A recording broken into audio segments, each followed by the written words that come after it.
मुझे ये बताएं, क्या सिगरेट जो लोग पीते हैं, क्या उसका ये है कि कुछ बेलोडॉन करके कुछ छोटी चीज़ ले लें, क्या वो कम डेंजरस है, क्या वो कम खतरनाक है, वो लेना शुरू कर दें? सब चीज़ें उतनी ही डेंजरस हैं। आप बेसिकली काम एक तरफ से पकड़े हैं, दूसरी तरफ से पकड़े हैं, it will lead to vessel death, it will lead to blocks in your hearts and in your brain. So there is no proper alternative to smoking. So you have to quit smoking at all cost.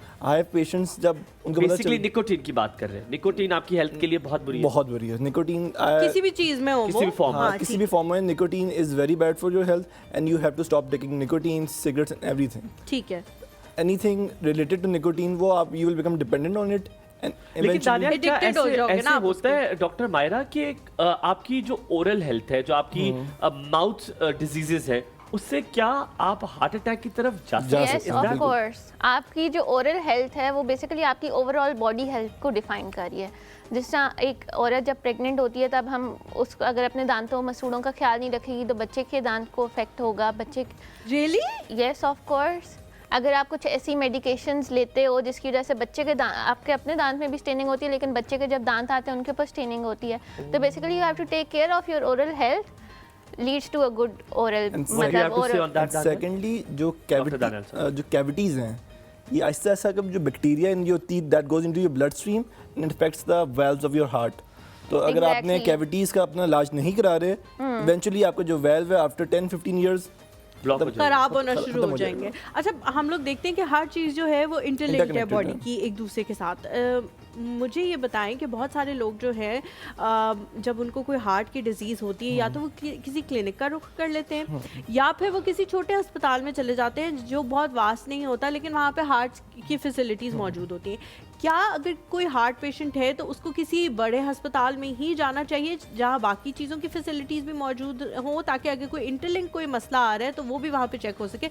जैसे मारूफ है एक बड़ा hospital है और वहाँ पे और बहुत सारे फैसिलिटीज़ जो है मौजूद है, तो क्या इस तरह की किसी जगह पे जाना ज़रूरी है? लेकिन जब आपको एक्यूटली कोई चीज़ होती है, हार्ट अटैक वगैरह होता है, तो किसी भी आपका जो एक्यूट मैनेजमेंट है आप किसी भी क्लिनिक से करा लें जिसमें 4-5 ड्रग्स होती हैं जिसको हम ACS प्रोटोकॉल कहते हैं।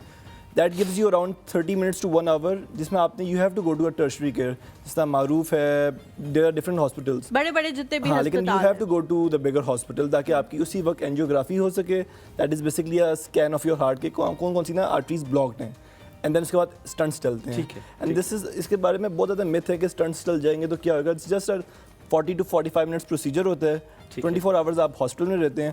ऑन द थर्ड डे मारूफ में होता है, मारूफ में होता है। अच्छा डॉक्टर दानियाल, ये जो आपने सारी चीजें बताई, इससे पहले हम हमेशा मैं प्रिकॉशनरी की बात करता हूँ।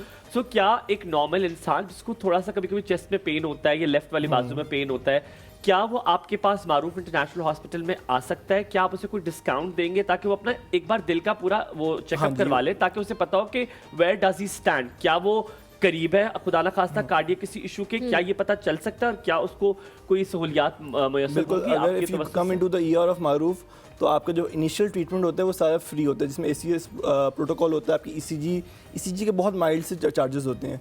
इसके बाद आपकी जितनी भी फर्दर मैनेजमेंट होगी उस पर we will offer you 20 to 30% discount. और वहाँ पे स्टंट प्रोसीजर, सर्जरी सब कुछ होता है, angiography, angioplasty, open bypass surgery, सब कुछ, everything is available around the clock. If you come at 3 AM 3 PM everything will be done.